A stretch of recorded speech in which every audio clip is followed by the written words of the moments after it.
नमस्कार दोस्तों, ज्ञान चैनल में आपका स्वागत है। आज हम ट्रांसलेशन स्टडीज़ का अपना क्लास शुरू करेंगे। इसके अंदर सबसे पहले आज हम ट्रांसलेशन के बारे में बात करेंगे, इसका इंट्रोडक्शन करेंगे ओनली। इसके अंदर हम कवर करेंगे कंसेप्ट ट्रांसलेशन का, ट्रांसलेशन और ट्रांसलिटरेशन क्या है, ट्रांसलेशन लिटरेशन के बीच में संबंध क्या है, ट्रांसलेशन में क्या लाभ और हानियाँ होती हैं, क्या आवश्यकता है और स्कोप क्या है ट्रांसलेशन का क्या प्रिंसिपल्स हैं, और इसके अलावा मोड्स कौन कौन से हैं, तरीके कौन से, प्रकार कौन से हैं ट्रांसलेशन के। तो चलिए शुरू करते हैं। सबसे पहले हम इसकी प्रस्तावना के ऊपर बात करेंगे।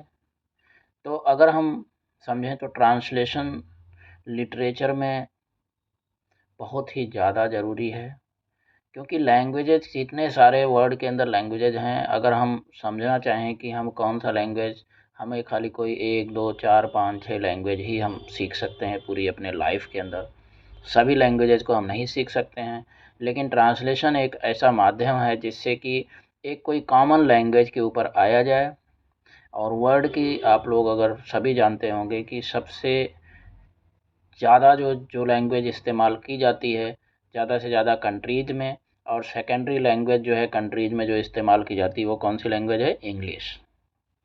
तो कहने का मतलब ये है कि अगर आप किसी भी लैंग्वेज को, कोई भी लोकल लैंग्वेज है कहीं किसी भी कंट्री का, उसके जितनी भी चीज़ें, जो भी रचनाएं हैं, उनको अगर इंग्लिश में आप ट्रांसफ़र कर लें और उसके बाद उनको जो है अगर पूरे वर्ल्ड के पास लाएं तो सारा वर्ल्ड जो है उससे लाभ ले सकता है। उनको पता चल सकता है कि इस पार्टिकुलर कंट्री की कौन कौन सी रचनाएं हैं, और उस रचनाओं से उस पार्टिकुलर कंट्री का सारा जो है, जो सोशियो रिलीजियस सोसाइटी किस तरह से, कल्चर क्या है, वो सब आपको जो है उसी के साथ ही पता चल सकता है।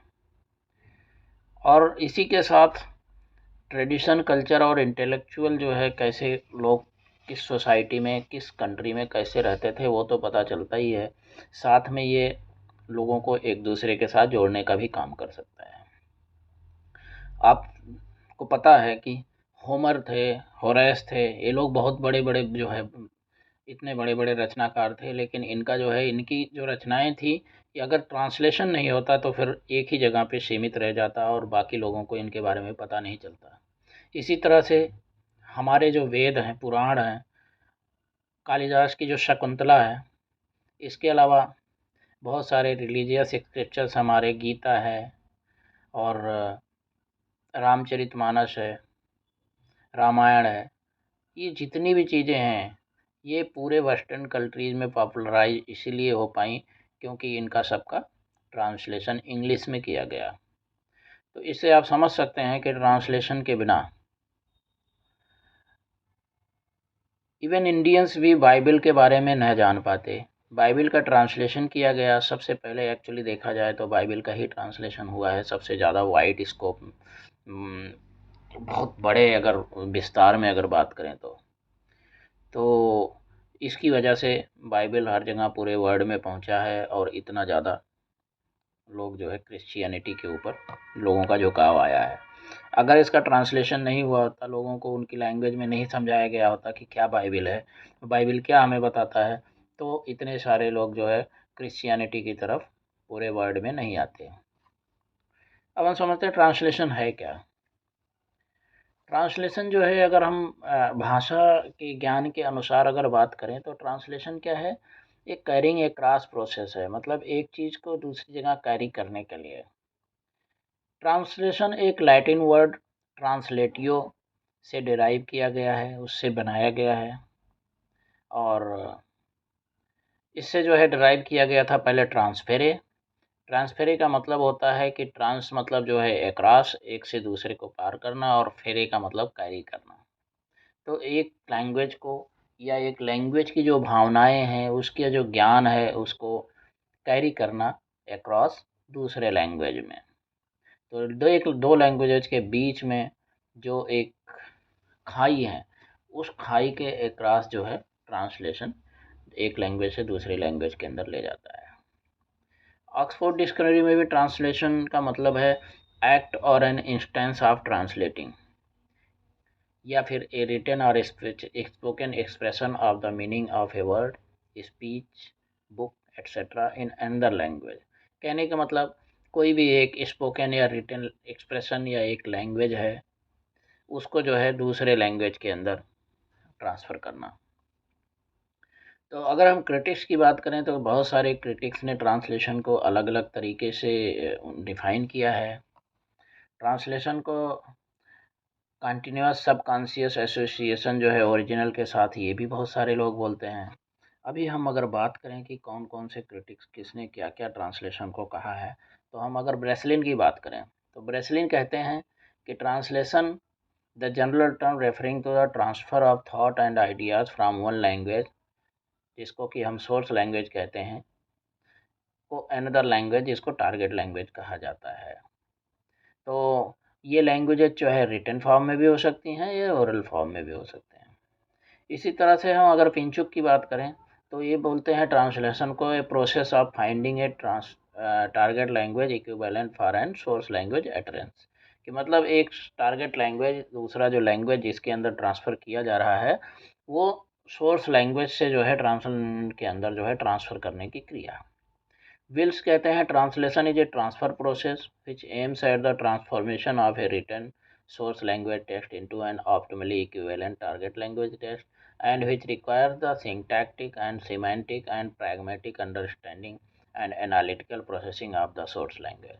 तो इसके अंदर ये कहते हैं कि जो ट्रांसलेशन क्या होता है कि सोर्स लैंग्वेज टेक्स्ट को उतना ही जितना उसमें था उसका इक्विवेलेंट, उसी के इक्वल ही जो है एक टारगेट लैंग्वेज के अंदर ट्रांसफ़र करना है।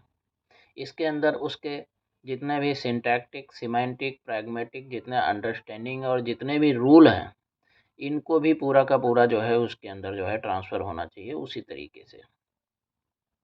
नीडा का ओपिनियन है कि translation consist of reproducing in the receptor language the closest natural equivalent of the source language message, first in terms of meaning and secondly in terms of style. तो इनका ये कहना है कि सोर्स लैंग्वेज जो भी था उसी के मीनिंग और उसी के स्टाइल में ही जो टारगेट लैंग्वेज है उसके अंदर ट्रांसफ़र करने की क्रिया को जो है ट्रांसलेशन कहते हैं। इसी तरह बेल्स कहते हैं कि translation involves the transfer of meaning from A text in one language into the text in another language. ये भी ओनली टेक्स्ट की बात करते हैं कि टेक्स्ट को ही एक लैंग्वेज से दूसरे लैंग्वेज के अंदर ट्रांसफ़र करना है। कैटफोर्ड का कहना है कि replacement of textual material in one language source language by equivalent material in another language. तो इनका भी यही कहना है, कैटफोर्ड का भी, कि जो टेक्स्ट मैसेजेज हैं उन्हीं को जो है सोर्स लैंग्वेज से टारगेट लैंग्वेज में ट्रांसफ़र करने की क्रिया को ही ट्रांसलेशन कहा जाता है। अब हम समझते हैं ट्रांसलिटरेशन क्या है।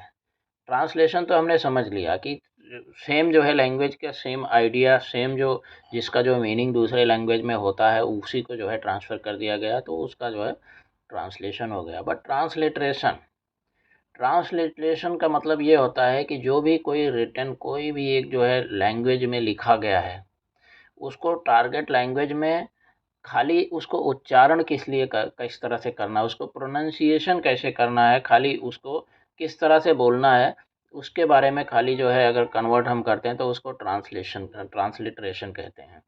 एग्जाम्पल के लिए लें कि जैसे किसी आदमी का नाम है, राम नाम है, तो राम को जो है अगर आप जो है किसी दूसरे लैंग्वेज में लिखेंगे, अगर आपका करेक्टर राम ही रहेगा तो राम को दूसरे लैंग्वेज में, जैसे हिंदी में रा, बड़ा आ और मा होता है राम, इसी तरह से अगर उसको इंग्लिश में उसी चीज़ को लिखा जाएगा तो RAM लिखा जाएगा। किसी का आदमी का जो है नाम आम है, तो आम को AAM अगर लिखेंगे इंग्लिश में तो उसको ट्रांसलिटरेशन कहते हैं, कि उसको सेम उच्चारण कैसे जो है दूसरी लैंग्वेज में करना है। अगर आपने उसी को कन्वर्ट कर दिया, ट्रांसलेट कर दिया, मतलब आम का मतलब मैंगो अगर आपने लिख दिया, तो फिर वो क्या हो जाएगा, ट्रांसलेशन हो जाएगा।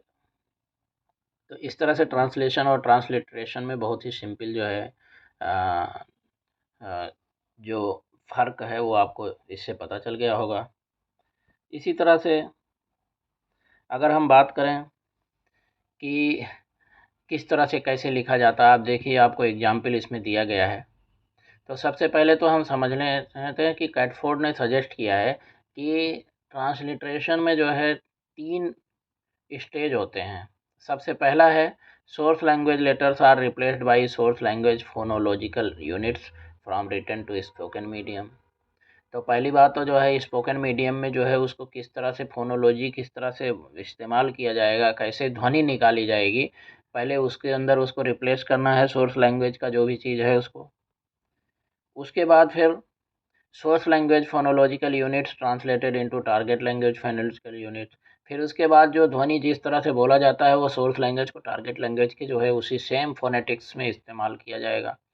इसके बाद फिर क्या होगा कि टारगेट लैंग्वेज का जो फोनोलॉजिकल यूनिट है उसको फिर टारगेट लैंग्वेज के लेटर में ट्रांसफ़र कर दिया जाएगा, उसको जो कि ग्राफोलॉजिकल यूनिट्स बोलते हैं उसके अंदर ट्रांसफ़र कर दिया जाएगा। तो इस तरह से 3 स्टेज में ट्रांसलेशन किया जाता है।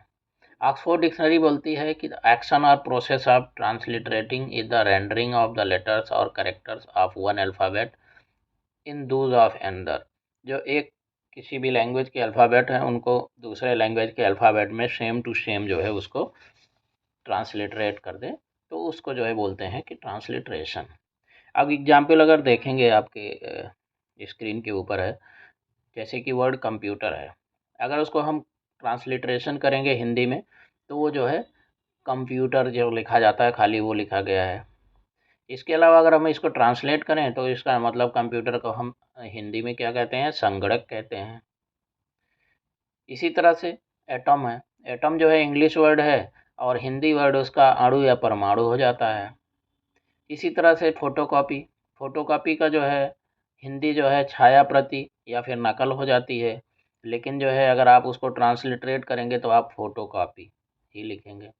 तो इस तरह से आई थिंक आप लोग अच्छी तरह से समझ गए होंगे। अब हम बात करते हैं कि ट्रांसलेशन में लॉस या गेन क्या होता है, लाभ या हानि क्या होता है। ट्रांसलेशन कहा जाता है कि ये जो है गेम और लॉस और गेन का ही एक गेम होता है, क्योंकि आप जो एक्चुअल चीज़ें होती हैं सेम इक्विवेलेंट जो है किसी भी लैंग्वेज से दूसरी लैंग्वेज में आप ट्रांसलेट नहीं कर सकते हैं। उसमें कुछ न कुछ चीज़ें आपको छोड़नी पड़ेंगी, कुछ न कुछ आपको एक्स्ट्रा अपनी जोड़नी पड़ेंगी अपनी लैंग्वेज के हिसाब से। तो इसलिए बोलते हैं कि कभी-कभी जो है काफ़ी चांसेस होते हैं मिसकम्युनिकेशन के भी ट्रांसलेशन में, क्योंकि जो है एक्चुअल उस लैंग्वेज में क्या कहना चाहता था अगर आप टू सेम उसमें जो है वैसे का वैसे ही अगर ट्रांसलेट करेंगे तो उसमें जो है आपको एक्चुअल वो हाव भाव उस टाइम के सिचुएशन जो कंटेक्स्ट है जिसके अंदर बोला गया है वो लॉस्ट होने का चांसेज होता है, या फिर कुछ और दूसरा जो है उसमें गेन होने का भी चांस होता है। तो इसलिए ट्रांसलेशन में हानि लाभ का सबसे ज़्यादा चांसेज होता है। रॉबर्ट फ्रॉस्ट ने कहा है कि पोएट्री के बारे में कि poetry is what gets lost in translation, कि पोएट्री एक ऐसी चीज़ है जो ट्रांसलेशन में हमेशा जो है लॉस्ट हो जाती है, मतलब खो जाती है। वो इसलिए होती है क्योंकि पोएट्री जो है जिस भाव से जिस चीज़ जो सिचुएशन के बारे में किसी एक लैंग्वेज में कही गई है वो दूसरे लैंग्वेज में उसको सेम टू सेम आपको कन्वर्ट करना बहुत ही मुश्किल काम है। तो इस तरह से हम समझ सकते हैं कि जो क्रिएटिविटी जो ओरिजिनलिटी है किसी थॉट की उसको अगर ट्रांसलेट करेंगे तो उसके अंदर आप जो है सेम टू सेम आप कभी भी नहीं कर सकते हैं, और इसके अंदर लॉस और गेन जो है 100% हमेशा होता ही है। तो इस तरह से अगर हम इसके बारे में कुछ एग्जांपल्स लेकर के बात करें तो जैसे अभी एस्किमोस का जो लैंग्वेज है, अगर हम स्नो को डिस्क्राइब करेंगे तो उसको जो है स्नो को एक्चुअल जो एस्किमो आप देखेंगे तो उसके साथ जो है स्नो के साथ उसको जोड़ दिया जाता है, लेकिन जो है एस्किमो एक्चुअली क्या है उसको जो है हम नहीं बता सकते हैं। इसी तरह से वर्ड जो है गोधोली है, गोधोली हिंदी के अंदर उसको सिंगल इंग्लिश वर्ड के साथ आप उसको ट्रांसलेट नहीं कर सकते हैं। उसको हम जो है कई वर्ड्स में उसको फिर जो है हमें बताना पड़ता है, एक्सप्लेन करना पड़ता है कि hour that at which the cattle return home causing the dust to rise by their hooves. जब कैटल्स जो है जब जानवर एक पशु की एक टोली जब घर अपने रिटर्न होके आती है तो उस टाइम पे जो डस्ट उड़ती है उसको गोधूलि बोला जाता है। तो इसीलिए डस्क का भी है, डस्क का भी सेम इसी तरह से है। तो डस्क जो है it is a holy time when cattle return home and lamps are lit. तो इसी तरह से डस्क को भी, अगर इंग्लिश का एक डस्क को हम जो है अगर ट्रांसलेट करें तो वो भी जो है थोड़ा सा अलग है। तो इसी तरह से जो है ट्रांसलेशन में पूरा का पूरा जो है सेम टू सेम नहीं हो पाता है, कुछ न कुछ चेंजेज हो जाते हैं। तो ट्रांस लॉस और गेन के सबसे ज़्यादा जो प्रॉब्लम होती हैं वो अभी आप एक एग्जांपल और देखते हैं, जैसे गुड मॉर्निंग बोलते हैं इंग्लिश में, गुड इवनिंग बोलते हैं, गुड नाइट बोलते हैं। लेकिन इसी का इक्विवेलेंट अगर हम मराठी वगैरह लैंग्वेज का अगर देखें तो इक्विवेलेंट ओनली जो है नमस्ते ही बोला जाता है हर एक डायमेंशन में। तो इसके हिसाब से हम बोल सकते हैं कि एक्चुअल जो है morning, good afternoon, good evening, good night, ये जो चीज़ें होती हैं वो समय से, टाइम के साथ रिलेटेड होती हैं। लेकिन अगर जो है उसको ओनली नमस्ते बोलेंगे तो वो टाइम के साथ उसको हम रिलेट नहीं कर सकते हैं। वो उससे आपको नहीं पता चलेगा कि ये कौन सा टाइम का क्या चीज़ बोला गया है। तो इस तरह से आप समझ गए होंगे। अगर हम ट्रांसलेशन की हिस्ट्री के बारे में बात करें तो ट्रांसलेशन बहुत ही पुराना इसका इतिहास है। और सिसरो, हेरोडोटस, इन लोगों ने जो है पुराने टाइम पे, चाइना में जब हान डिनेस्टी था तो उस टाइम पे बुद्धिस्ट सूत्राज वगैरह को पुराने टाइम पे ट्रांसलेट करने की क्रिया उस टाइम से ही शुरू हो गई थी। लेकिन उस टाइम इतना ज़्यादा इसका वैल्यू नहीं दिया जाता था।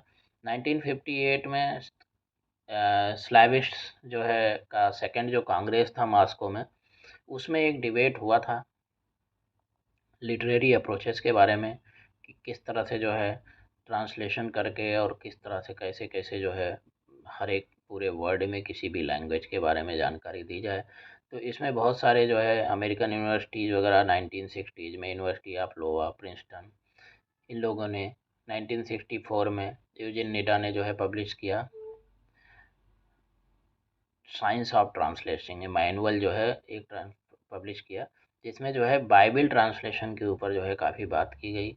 और इसी तरह से 1965 में जेसी कैटफोर्ड ने ट्रांसलेशन का एक बहुत ही बड़ा थियरी लाया और इसकी वजह से जो है कैटफोर्ड का नाम जो है ट्रांसलेशन के मामले में बहुत ही ज़्यादा जो है माना जाता है। ये सब इनिशियल स्टेप्स थे। इसके बाद जो है बहुत सारे इसके ऊपर जो है लिंग्विस्टिक्स के ऊपर काफ़ी जो है डिस्कशन हुए टाइम टाइम पे, 72 में, 95 में। तो इसके बाद धीरे धीरे जो है इसके ऊपर काफ़ी जो है चर्चा हुई और ये काफ़ी डेवलप हुआ। अगर हम ट्रांसलेशन की आवश्यकता करें तो आप जो है इसकी आवश्यकता जो है आप समझ सकते हैं कि क्योंकि एक कल्चर को, एक लैंग्वेज को दूसरे लैंग्वेज के साथ जोड़ने का काम करता है। तो इसलिए इसको एक बहुत ही अच्छा एक जो है मतलब एक सही जो है एक शाखा के तौर पे, एक डिसिप्लिन के तौर पे जो है स्टडी में भी जो है शामिल करने के बारे में काफ़ी डिस्कशन किए गए कि यूनिवर्सिटी के कोर्सेज में ट्रांसलेशन रिलेटेड जो है स्टडीज़ के बारे में ध्यान दिया जाए और तरह तरह के लैंग्वेजेस को लोगों को जो है सिखाया जाए। और इसके ऊपर काफ़ी जो है आवश्यकता इसको महसूस की गई और इसको धीरे धीरे जो है ट्रांसलेशन स्टडीज़ को यूनिवर्सिटीज़ में भी एक सब्जेक्ट के तौर पे जो है देखा गया और इसके ऊपर पढ़ाई करना शुरू किया गया।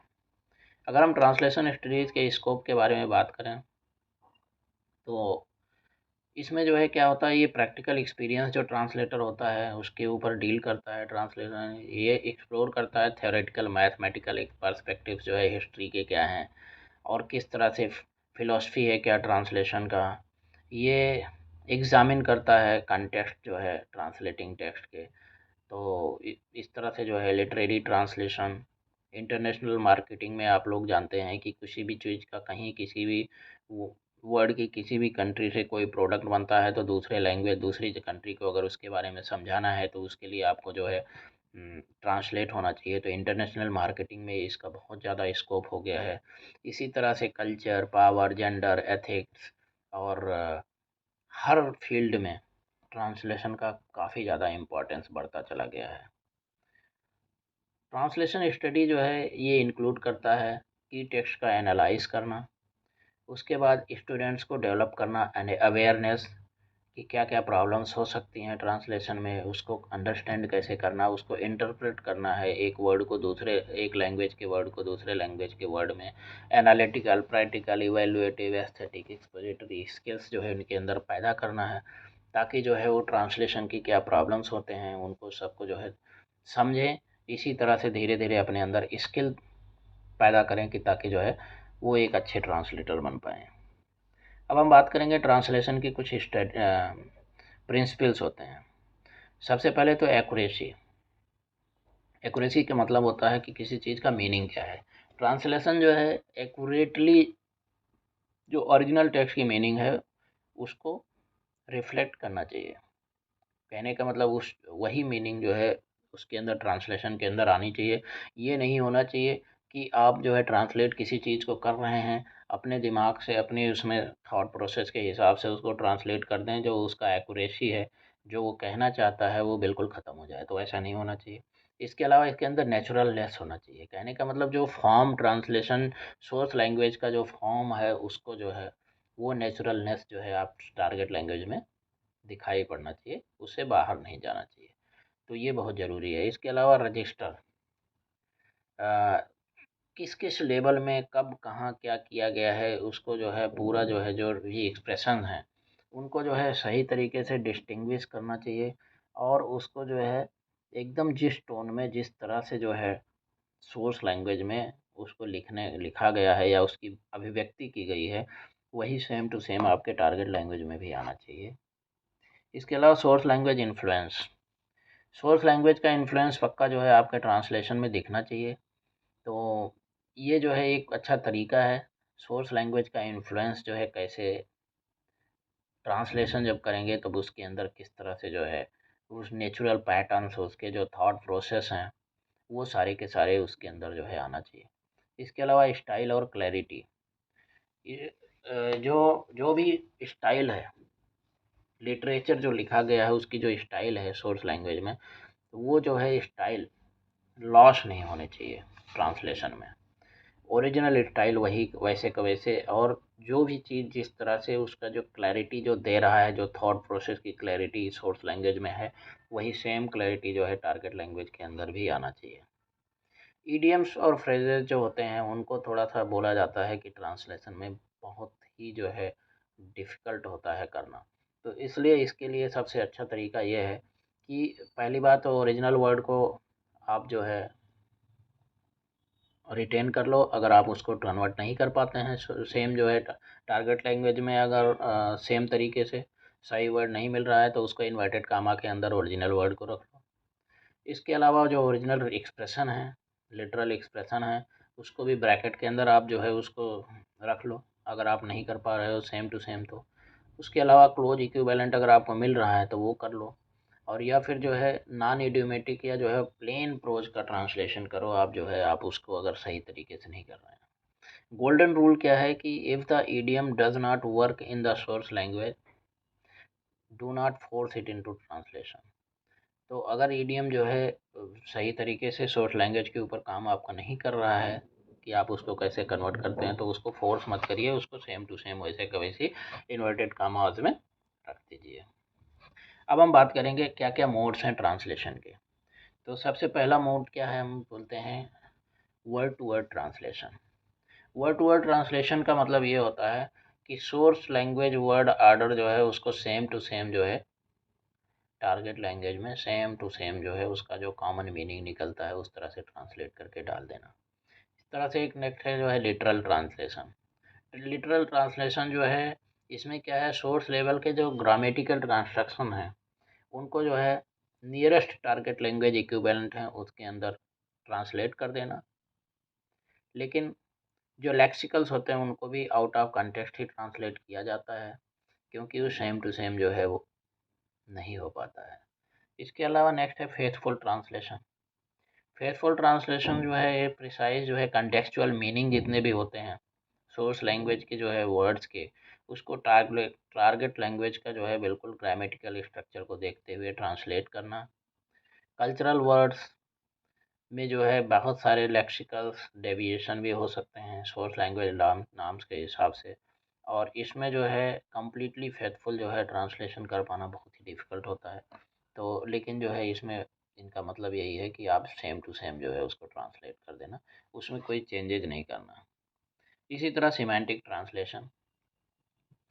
सिमेंटिक ट्रांसलेशन में फेथफुल ट्रांसलेशन से जो है इसका फ़र्क इतना ही होता है कि जो एस्थेटिक वैल्यू होती है सोर्स लैंग्वेज टेक्स्ट की, उसको जो है कंप्रोमाइज़, अगर उसका मीनिंग कहीं किसी जगह पे कंप्रोमाइज़ हो रहा है तो आपने फिनिश्ड वर्जन में, तो उसमें जो है वो आपने ध्यान रखना है। और कल्चरल इक्विवेलेंस जो है के ऊपर ये ध्यान नहीं रखता है सिमेंटिक ट्रांसलेशन में, तो इस चीज़ के ऊपर ध्यान रखना है। और अगर हम बात करें फेथफुल ट्रांसलेशन की, जैसे वो एक डॉगमेटिक है, तो सिमेंटिक ट्रांसलेशन काफ़ी ज़्यादा फ्लेक्सिबल होती है। सिमेंटिक ट्रांसलेशन में आप सेम टू सेम इक्वल आप जो है उसको फेथफुल ट्रांसलेशन की तरह नहीं करते हैं, आप उसमें थोड़ा सा फ्लेक्सिबिलिटी उसमें यूज कर लेते हैं। अगर हम कम्युनिकेटिव ट्रांसलेशन की बात करें तो ये जो है, जो कंटेक्चुअल मीनिंग होता है, सोर्स लैंग्वेज में कोई भी चीज़ बोला गया है तो वो जो है एक्सेप्टेबल होना चाहिए, दोनों सेम टू सेम होना चाहिए, कम्युनिकेशन सेम करना चाहिए रीडर्स को। तो इस चीज़ को ध्यान रख के जो ट्रांसलेशन किया जाता है, जिसमें एक्चुअल ट्रांसलेशन आप नहीं करते हैं बट उसमें जो है ये ध्यान रखते हैं कि वो कहना क्या चाहता है, कन्वे क्या करना चाहता है, तो उसको हम कम्युनिकेटिव ट्रांसलेशन कहते हैं। इसी तरह से इडियोमेटिक ट्रांसलेशन, इसमें ये जो इडियोमेटिक है कि ओरिजिनल जो है उसको मैसेज को कन्वे करता है बट उसमें जो है सेम टू सेम जो है उसका ट्रांसलेशन नहीं किया जाता है, क्योंकि ईडियम्स बहुत ही डिफ़िकल्ट हैं ट्रांसलेट कर पाने। अगर ज़्यादा दिक्कत होती है इसमें इन्वर्टेड कामा में डायरेक्टली ही रख दिया जाता है। इसी तरह से नेक्स्ट जो है फ्री ट्रांसलेशन है। फ्री ट्रांसलेशन में मैटर को एकदम जो है मतलब ओरिजिनल से, मतलब इसमें क्या है, थोड़ा सा अलग भी हो सकता है।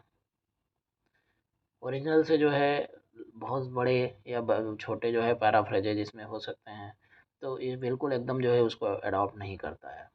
और इससे फ़र्क क्या होता है, अगर जो है अडॉप्टेशन ट्रांसलेशन करते हैं तो ये जो है फ्रीएस्ट जो है ट्रांसलेशन है प्लेज पोएट्री में, जिसमें थीम्स, कैरेक्टर, प्लॉट्स उनको प्रिजर्व किया जाता है। सोर्स लैंग्वेज कल्चर को टारगेट लैंग्वेज कल्चर में जो है इसको ट्रांसलेट करके उसको रीराइट किया जाता है। तो इसके लिए मतलब ये है कि एडाप्टेशन ट्रांसलेशन जो होता है, इसके अंदर आप बिल्कुल जो है फ्री ट्रांसलेशन से भी और आगे एक कदम बढ़ कर के ट्रांसलेट करते हैं। इसमें आप इतना ज़्यादा केयर नहीं करते हैं कि एक्चुअल उसमें क्या कहा गया है। आप अपने यहाँ का, अपने खुद की चीज़ों को, कल्चर को उसके अंदर डाल करके उसके हिसाब से उसको ट्रांसलेट करते हैं। बस बेसिक आइडिया खाली सोर्स लैंग्वेज का लेते हैं, तो उसको एडाप्टेशन ट्रांसलेशन कहते हैं। अभी हम थोड़ा डिटेल में बात करेंगे फ्री ट्रांसलेशन के बारे में। फ्री ट्रांसलेशन ओरिजिनल से जो है थोड़ा सा लूज ट्रांसलेशन किया जाता है। कहने का मतलब वर्ड टू वर्ड इसमें ट्रांसलेशन नहीं होता है, इससे वो कंट्रास्ट होता है। वर्ड टू वर्ड और फ्री ट्रांसलेशन में ये बहुत बड़ा फ़र्क है कि same to same word to word इसके अंदर नहीं किया जाता है। और फ्री ट्रांसलेशन ओरिजिनल का जनरल मीनिंग प्रोवाइड करता है बट एग्जैक्ट वर्डिंग उसका नहीं कराता है। तो इस तरह से जो है आप देखेंगे फ्री ट्रांसलेशन बहुत ही ज़्यादा जो है फेमस हो गया है, क्योंकि इसके अंदर क्या है कि लिटरेचर का इमोशनल रिस्पॉन्स जो होता है उसको तो ये प्रोटेक्ट करता है, लेकिन एग्जैक्ट जो है उसको सेम टू सेम नहीं कर सकता है। अभी दिनकर जी की, जैसे महादेवी वर्मा की, इनकी सब की जो है जितनी भी कविताएं हैं, तो इसके अंदर लिटरेचर में दिनकर जी क्या है, उनका जो है फीलिंग जितनी भी है पैट्रियोटिज़्म की है, देशभक्ति के बारे में। इस तरह से महादेवी वर्मा जी की जितनी भी रचनाएं हैं वो जो है लव के ऊपर जो है, पैंग्स ऑफ लव उनके रीडर्स को जो है प्रोवाइड करती हैं।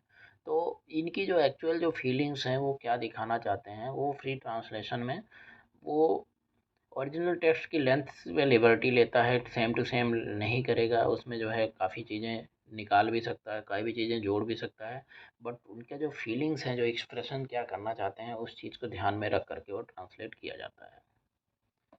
तो इस तरह से आप देख सकते हैं कि इसमें काफ़ी जो है फ़र्क इसमें हो जाता है।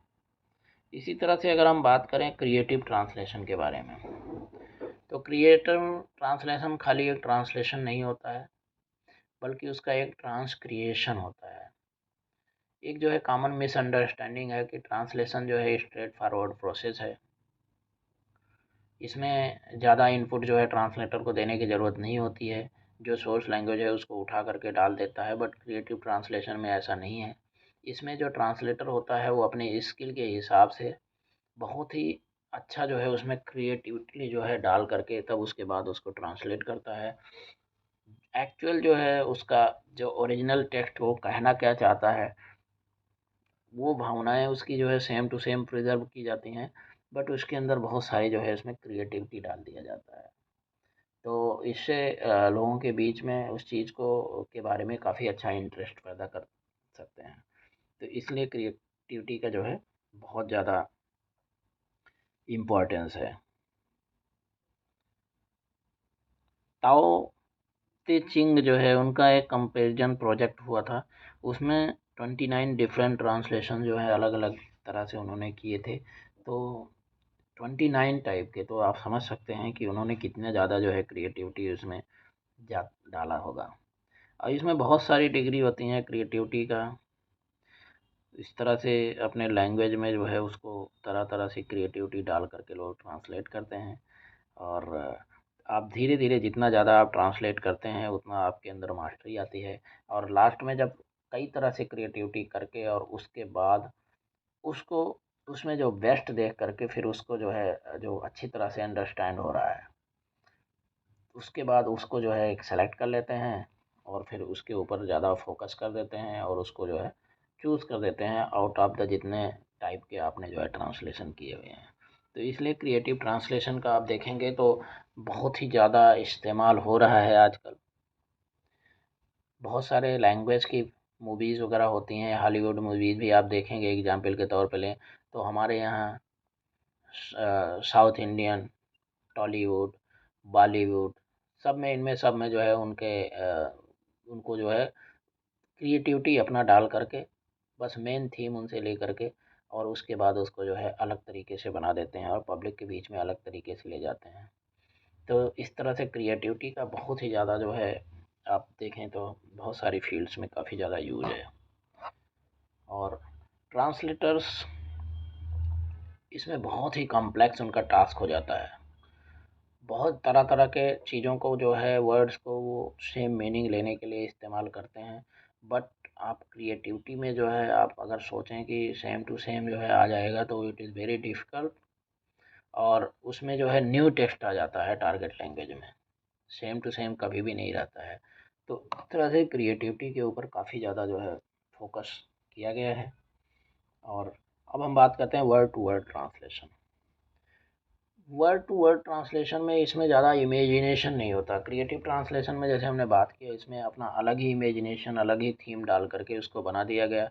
वर्ड टू वर्ड ट्रांसलेशन में जो है बहुत ही मोस्ट अनइमेजिनेटिव ट्रांसलेशन इसको बोला जाता है, क्योंकि इसमें आप जो है जो वर्ड दिया गया है सोर्स लैंग्वेज में वही same to same literal meaning उसका और सेम टू सेम वर्ड उसका क्या होगा मीनिंग वही वही वही का वही रख दिया जाता है।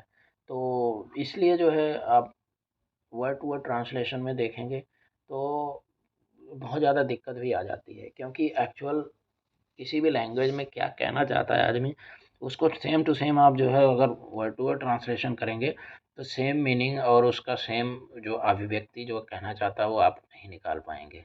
अगर हम एक एग्जाम्पल लें कि जो लड़की अच्छा गाएगी उसे इनाम मिलेगा, हिंदी में है। तो अब उसको अगर ट्रांसलिटरेशन करेंगे तो उसके अंदर इसको जो है किस तरह से लिखा जाएगा, किस तरह से उसका फ़ोनेटिक यूज़ होगा, वो पहले कन्वर्ट किया जाएगा। इसी तरह से उसको अगर इंग्लिश में कन्वर्ट करेंगे, व्हिच गर्ल वेल सिंग्स अच्छा गाएगी, व्हिच गर्ल जो लड़की मतलब व्हिच गर्ल अच्छा गाएगी वेल सिंग्स उसे इनाम मिलेगा, हर प्राइज़ विल बी अवेलेबल।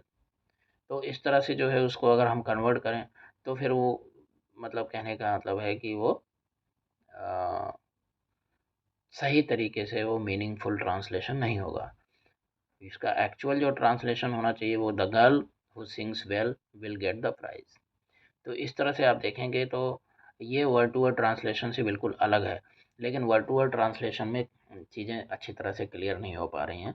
तो इसलिए आप वर्ड टू वर्ड ट्रांसलेशन आप ये कह सकते हैं कि ये इस तरह से ये जो है एक सही चीज़ नहीं है। इसमें आप जो है चीज़ों को सही तरीके से अंडरस्टैंड नहीं कर सकते हैं और आप जो है अलग-अलग तरह की लैंग्वेजेज़ में बहुत अलग अलग आपको कंट्रास्ट इसमें देखने को मिलेगा।